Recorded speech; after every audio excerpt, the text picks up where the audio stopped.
Okay, good afternoon, everybody. I'm Claire Fazy. I'm Head of Policing Public Services at West Suffolk College. This afternoon, I would like to introduce Staff Sergeant Andy Macpherson from the Army Careers Office in Ipswich. So over to you, Andy. Thank you very much. Thank you. Good afternoon, everybody. Hope you're all well in these challenging times. So, as Claire said, I'm Staff Sergeant Andy Macpherson. I am the Military Career Advisor in the office in Ipswich. I'm going to introduce you this afternoon to Army Careers. Okay, I'll answer all your questions at the end, but please, if you have any questions, do send them to Claire and we'll get to them when we can.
Can you not hear the sound? Okay, let's just try that again. Okay, no worries.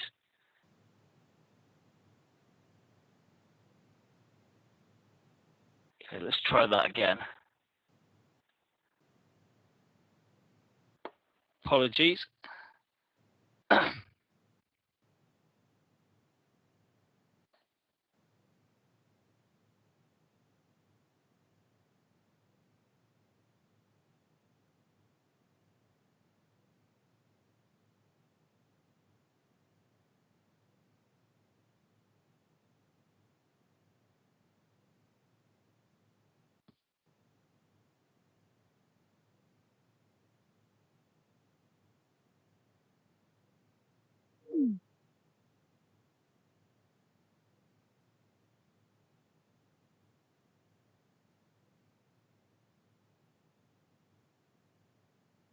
I know why.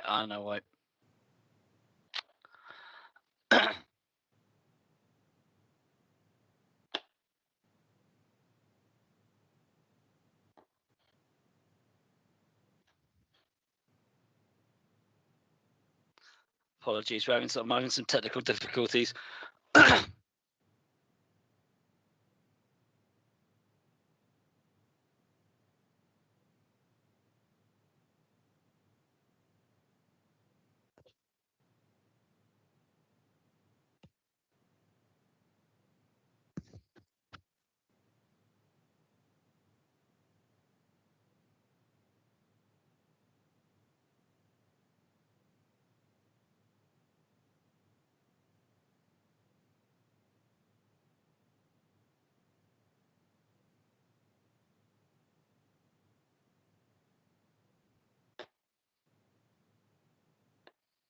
I've done.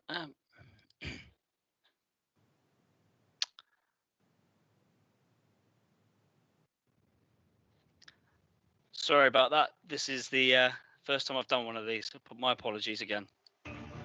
Feeding our troops and transporting equipment, vehicles and supplies over land, sea and air. Engineering. Mapping, designing and constructing buildings, repairing vehicles, equipment and aircraft.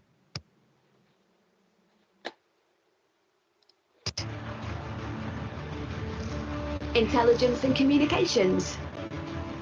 setting up communication networks, intercepting messages, analysing intelligence.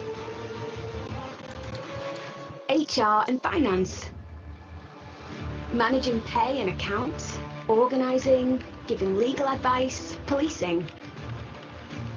Medical, taking care of the health of our workforce, both people and animals. Music, playing for ceremonial duties, and also in ensembles and bands. And finally, combat, including our aircraft, artillery, armoured vehicles and infantry. Whether on a battlefield, on a peacekeeping mission, or responding to a natural disaster, all the different parts of the army move together to ensure the army can work anywhere. A job in the army is a job that makes a difference.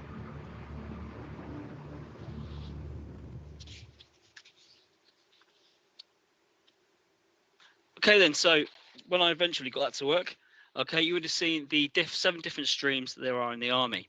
Okay, so the first stream is the combat stream. So that's all our infanteers, our paratroopers, our people who fly helicopters, that sort of stuff. We have our own medical personnel, so we have our own NHS. Intelligence and communications. Okay, so these are the people who allow us to talk to each other and we can see what the enemy are doing. Logistics and support. You probably all heard the saying, an army marches on its stomach. Okay, well, these are the guys who make sure that we have our food, water, rations, ammunition, that sort of stuff. HR and finance. Okay, so we have our own police force who make sure that we comply with the laws of the land. But we also have our own HR specialists who are able to make sure that we get paid, for example. What you may not know is the army has its own bands. These might be these traditional style brass bands that you might have seen on things like Troop in the Colour, but we actually have our own rock bands as well these days. And finally, the 7th stream is engineering. Okay, and that's everything from fixing vehicles and weapons all the way through to building bridges and the like. Okay, so a little bit about myself. Okay, so as I said, I'm Staff Sergeant Andy Macpherson. I'm a member of the Royal Electrical and Mechanical Engineers, and I'm a recovery mechanic. Okay, so essentially, I'm an AA man in the army. Okay, that's pretty much what I do. There are 2 routes into the army. Firstly, there's the officer route. We're not really going to talk too much about the officer route this afternoon, and there's also the soldier route, which is the one that we're mainly going to be looking at. So, the soldiers then, the soldiers are more the sort of hands-on route. Okay, they're the people that are actually going to go out and fix things and do things. The officer route is the leadership route. Okay, so the more the management sort of side of it. Okay, and they're the people who say, right, this needs doing or that needs doing. There's also as well, not just the regular army, but we also have the Army Reserve, which is a part-time organisation, but receives very similar training and qualifications to the regular army.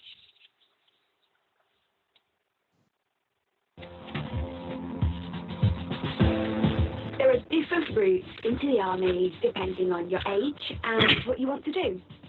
If you are thinking of joining the army, you can apply either to be a soldier or an officer. Soldiers are the hands-on workforce. They train to become specialists in their field and can promote into management roles. Soldiers begin their army careers with basic training, learning the essentials of being a soldier. Weapon handling, tactics, working as a team, and building physical fitness. If you are between 16 and 17 and 5 months, you could start at the Army Foundation College Harrogate with people your own age. After basic training, soldiers progress onto their initial trade training and work towards qualifications, usually an apprenticeship, sometimes a degree. Officers are selected and trained as leaders and go straight into leadership roles after training. Officers organise and inspire their soldiers to bring out the best in them. You can join as an officer from age 18 up until 29, but you can apply as early as the 6th form. You do not need to go to university to become an officer, but if you do, we can help fund your degree before you join the army. You can also go into the army as a qualified professional, such as a nurse, doctor, dentist, or vet. Whatever your career aspirations, we can help you find the right route into the Army.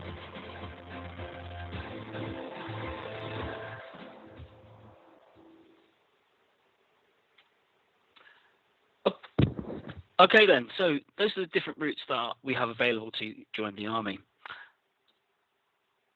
Joining as a soldier then, there's a couple of different routes. So firstly, if you're 17 and a half or under, okay, you'll start training at the Army Foundation Harrogate. Harrogate runs two courses. That's the 23-week course and a 49-week course. The 23-week course is designed for people who are going to be joining as tradesmen. The 49-week course is designed for people who are going to be joining the combat stream. If you're joining aged over 17 and a half, okay, you'll be going to one of the two Army training regiments, i.e. Purbright or Winchester, okay, where you'll be completing 14 weeks basic training. After that basic training, you will then move on to initial trade training, which will all courses will be over 12 weeks.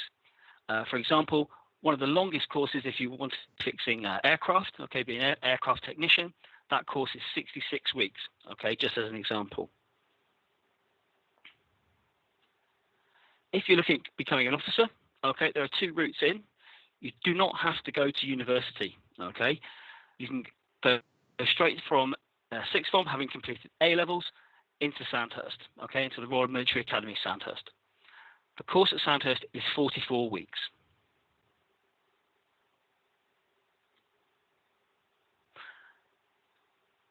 Okay, next we're going to look at apprenticeships, okay.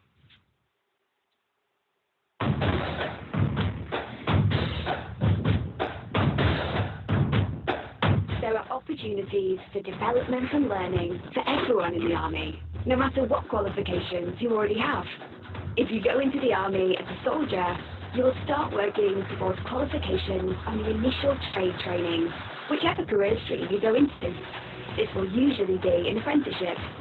You will complete your apprenticeship over the next 1 to 3 years, depending on the level.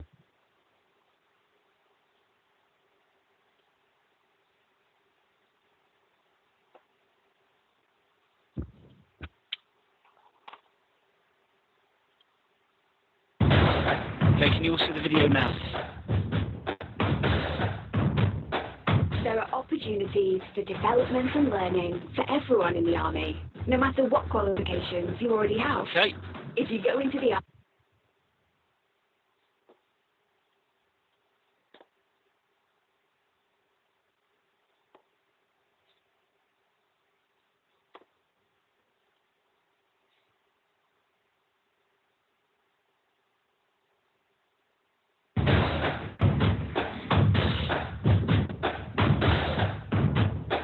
there are opportunities for development and learning for everyone. Okay.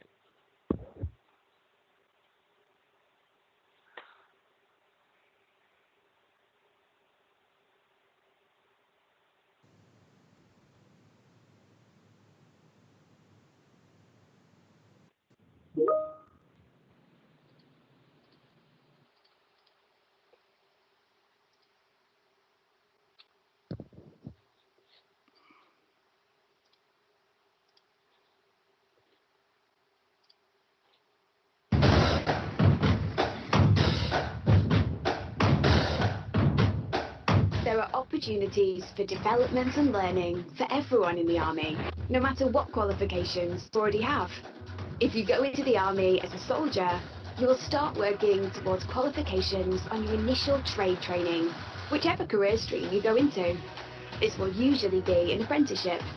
You will complete your apprenticeship over the next 1 to 3 years, depending on the level of your course. Our apprenticeship program covers a wide range of specialisms, including aircraft maintenance, engineering construction, equine care, public services, aviation ground operations, chef, supply chain operations, cyber network engineer, intelligence analysis, business administration, policing, and healthcare. When people think of apprenticeships, they think of a 9-to-5 job, being inside, being in a desk. The army isn't anything like that. Every day in the army is something different. The courses are designed with other employers, ensuring the training is to industry standards and approved by the Institute for Apprenticeships and Technical Education. I wanted to do more. I wanted to see the world, and I wanted more qualification. The Apprenticeship Program did that for me. The Army also did that for me. So it's a journey you will love and you will enjoy. Above 40 different apprenticeship types, you will do the one most relevant to your role, whilst earning a full soldier's pay. Gaining qualifications is just part of the job.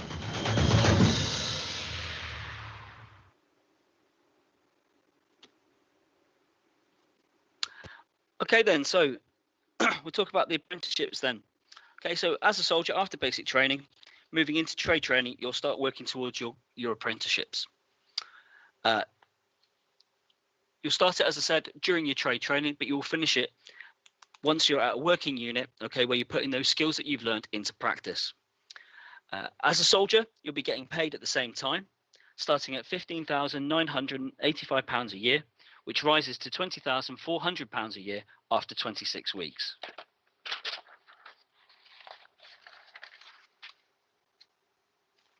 Okay, so the academic qualifications required then.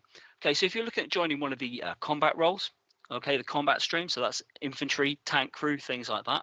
Okay, you do not require any formal qualifications. If you're looking at going for one of the engineering roles, for example, armourer, which is somebody who fixes all our weapons, okay, you're looking at having a minimum of 2 to 3 GCSEs at grade 3.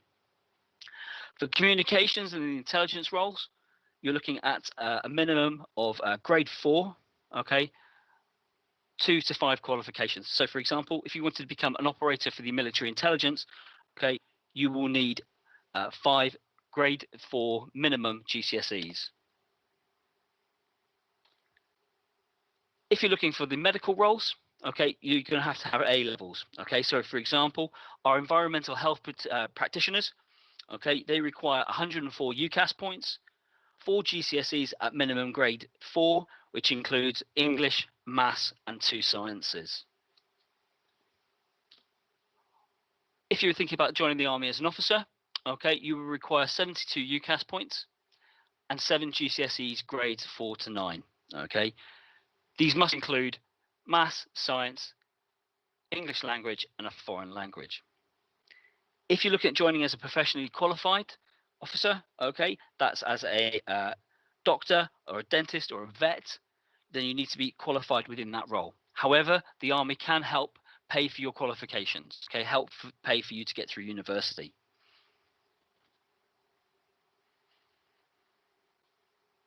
There are many ways that the army can help pay you through university, okay.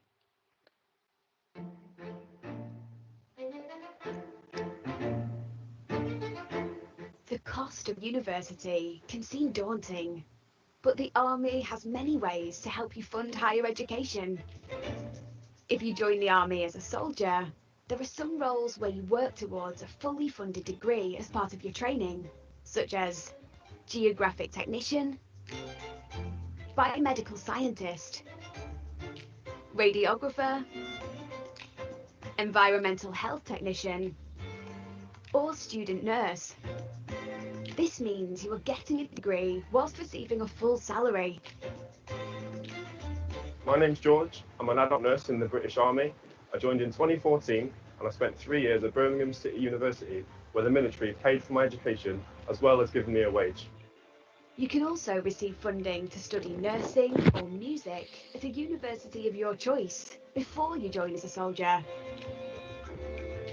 If you want to join the Army as an officer, you can get financial support for university before starting officer training. There is greater funding available for high achieving students and for some degree courses such as medicine or STEM related subjects.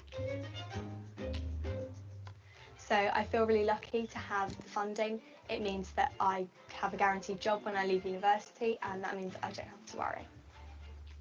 Apply in the sixth form, your gap year, or early on in your degree. It is also possible to work towards a fully financed degree in leadership and strategic studies over the first few years of your officer career. The British Army is a gateway to higher qualifications.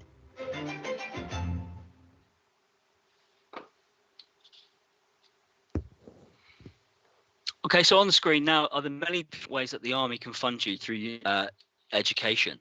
Okay, so we offer bursaries, scholarships, apprenticeships, degrees, diplomas, all that sort of thing.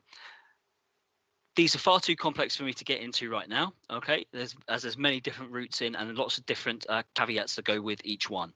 The best way for you to find out what you need to know is to search Army Fund University.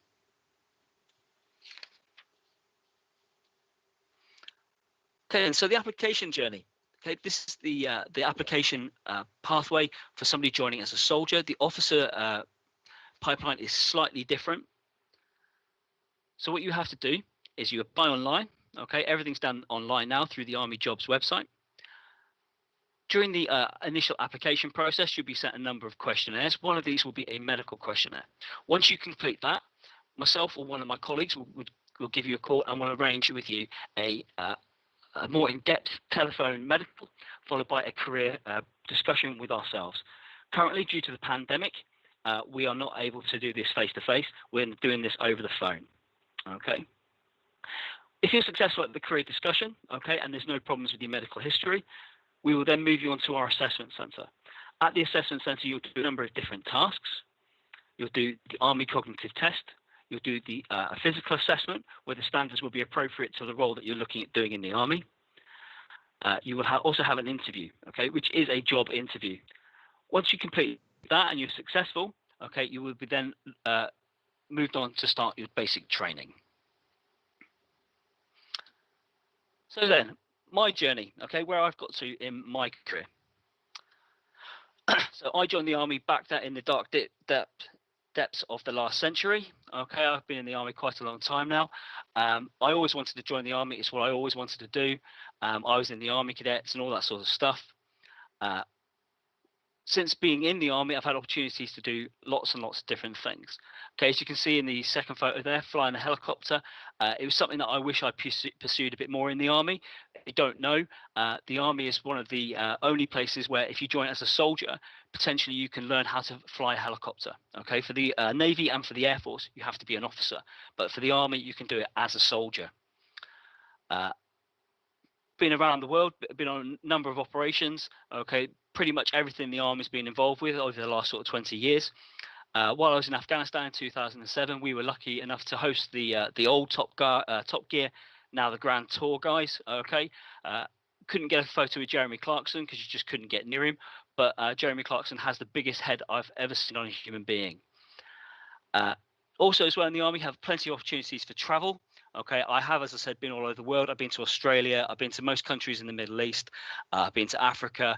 I've been all over Europe. And one of my favorite things to do now is to ski.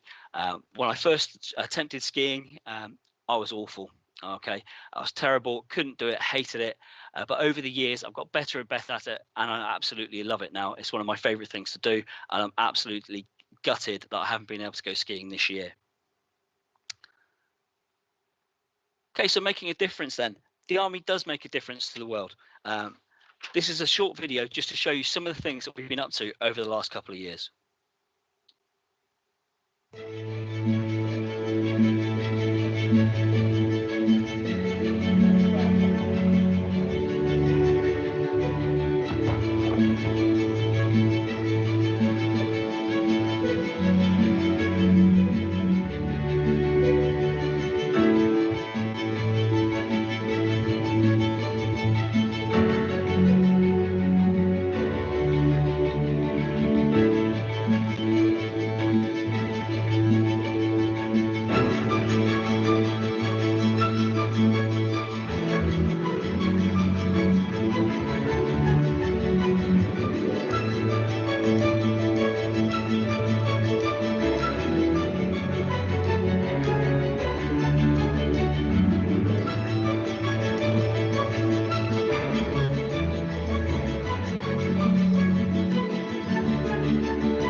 Okay, then, so what do you get out of the army, or what have I got out of the army? Okay, so during my time in the army, as I said, I've had a lot of travel. I've been all over the world. I've worked with some amazing people, um, people that I've worked with, I've worked with the American Army, I've worked with the Afghan Army, the Omani Army. I spent quite a bit of time in Oman.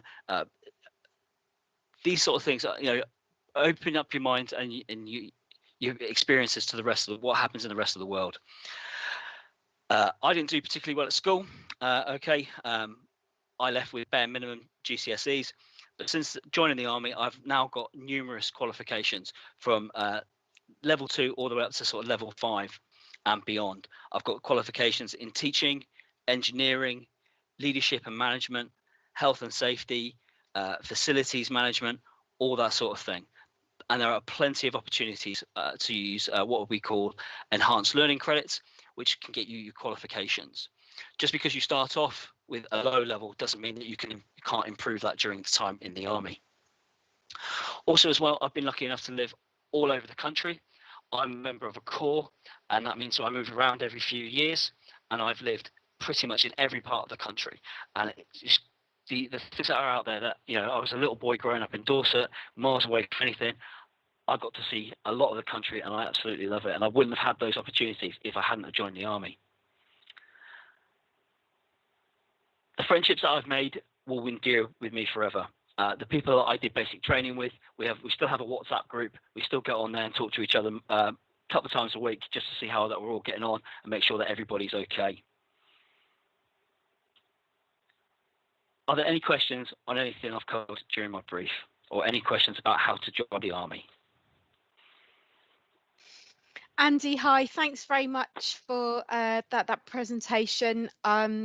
It was really good. Thank you. Do you want to just turn your camera on? Yeah. I was just trying to get it to do it. It wasn't it's all right. Sorry, my apologies. Are you all right? So yeah, we do have some questions from our audience. Okay.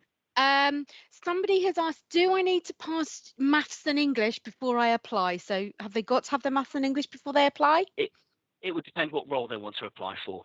So as I said, for the combat roles, okay, you don't need any formal qualifications.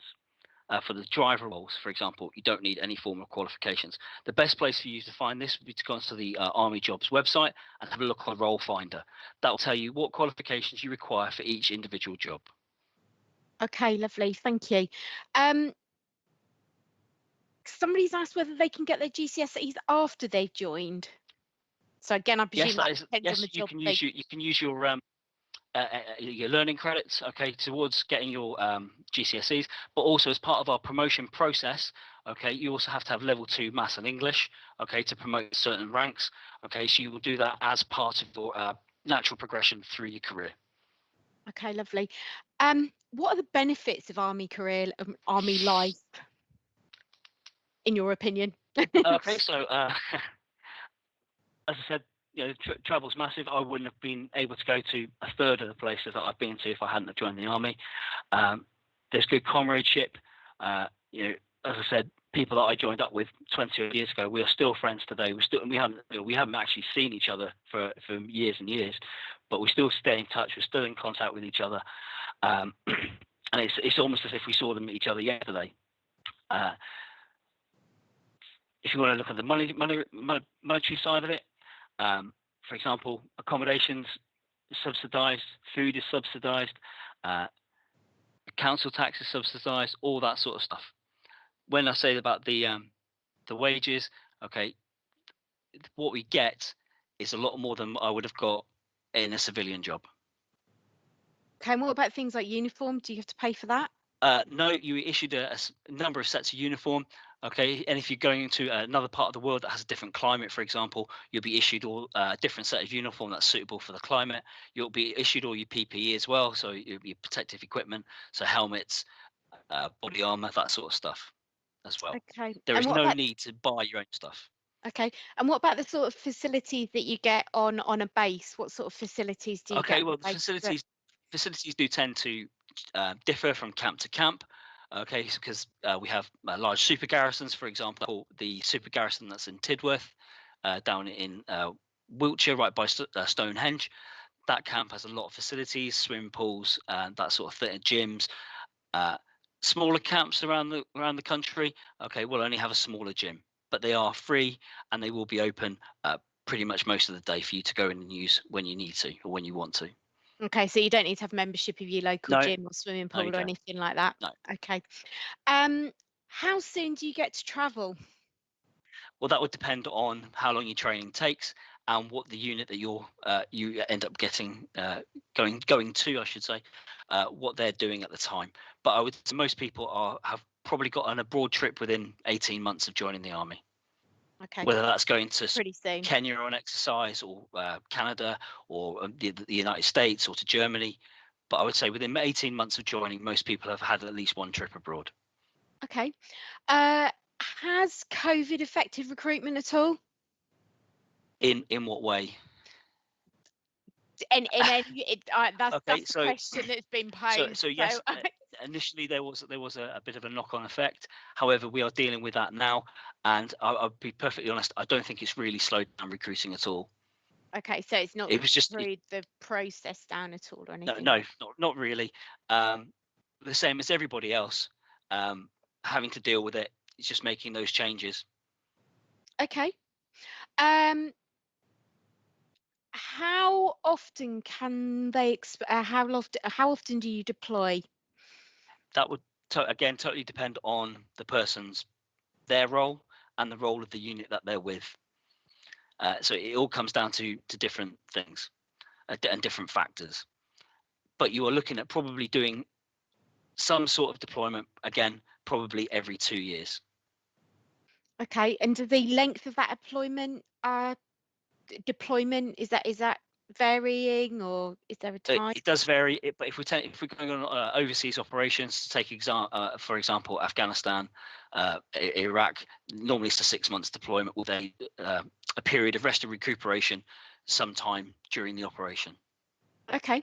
And somebody's asked about where they would stay when they're posted. So what is the accommodation like? What sort of accommodation do you get? So that would depend, again, on where you are and your personal circumstances. So as a single person, you'd be entitled to live in the accommodation. I would say a good 99.8% of accommodation outside of training is single person rooms. So you get your own room with an ensuite bathroom with built-in wardrobes, or a walk-in wardrobe, depending on the build. You'd share your corridor with 5 or 7 other people, again, depending on the build. And you have a communal kitchen, which has things like fridges, microwaves, washing machines, dryers, that sort of thing, and a communal room so you can all get together. If you're married, you'd be entitled to a house, okay, or in a civil partnership, you'd be entitled to a married quarter. But also as well, if you didn't want to live in the accommodation, you can apply to what we call live out. However, there is a program going on at the moment looking at changes in the accommodation, but that's an ongoing process that's happening at the moment as a project that's running as we speak. Okay. Okay, the next question is possibly quite a difficult one again for you to answer, but it's, are there any medical issues that would prevent people from applying? Again, it's medical. I'm not a doctor, but and there are a number of conditions, potentially. And again, it wouldn't be down to someone like myself to make that decision. It'd be to our medical team. It would be things like asthma potentially could stop you, or eczema, things like that. Or if you've been prescribed any sort of medicine that's on a list that the doctors would say, no, unfortunately, you're going to have to be clear of that medicine for a number of years. But that would be a decision made by our medical team, not by the likes of myself. Okay. Skills and qualities for joining the army. What sort of skills and qualities would you recommend for or think people ought to develop before they join the army? A sense of humour, definitely. That's always going to be required, because you are going to face adversity in the army. There are things that's always going to happen, regardless of what role you pick. You're always going to be in a situation where you might potentially be in a situation where you're going to face adversity. A good sense, a good moral compass, That's also good to have. You know, we've got to look at the Army's values and standards. Okay, so the Army's values, which are, you know, courage, discipline, respect for others, integrity, loyalty, and selfless commitment. That's what we're looking for with our applicants, our candidates, and our potential recruits. Okay. We've got a question here. How do I know which stream I'm best suited to? Okay, well, again, I'll point you to the Army Role Finder. On there, there's a tool that you can use that can point you in the right direction. Also, as well, there's plenty of resources out there for people to look at. The Army Instagram, the Army Facebook. There's things on there that and every single unit as well has its own social media platforms. So you could go on there and have a look and see what people are doing on a day-to-day basis around the world, whether they be in Canada on exercise, or whether they be working in Scotland with the COVID testing centres, things like that. There's plenty of as I say, social media platforms for people to go and have a look at and say, do you know what, I quite fancy to do that. Okay, so thank you very much. If a young person is thinking then about joining the Army, what would you say their next sort of course of action would be? What's the first thing that they need to do? Okay, so I would recommend that they can either call us at one of the Army Career Centres, so either us in Ipswich or in the office in Chelmsford, okay, or if they don't want to speak to somebody, they can go online and look at the Army Jobs website. There's also a chat facility on there, so they can talk to somebody and get answers online if they don't want to speak to somebody over the phone. Unfortunately, as I said, we can't have walk-ins at the moment because we're closed due to the pandemic. Okay, that's a great bit of advice. Okay, Andy, on behalf of West Suffolk College and the students of West Suffolk College, I would like to thank you very much for coming along this evening and taking your time to speak to our students. That looks like that is all the questions that we have, but we will certainly, we can point them in the direction of the the Army recruitment website if anybody wants any more information. So thank you very much appreciated. Thank you very much. Thank you for your time. Thank you.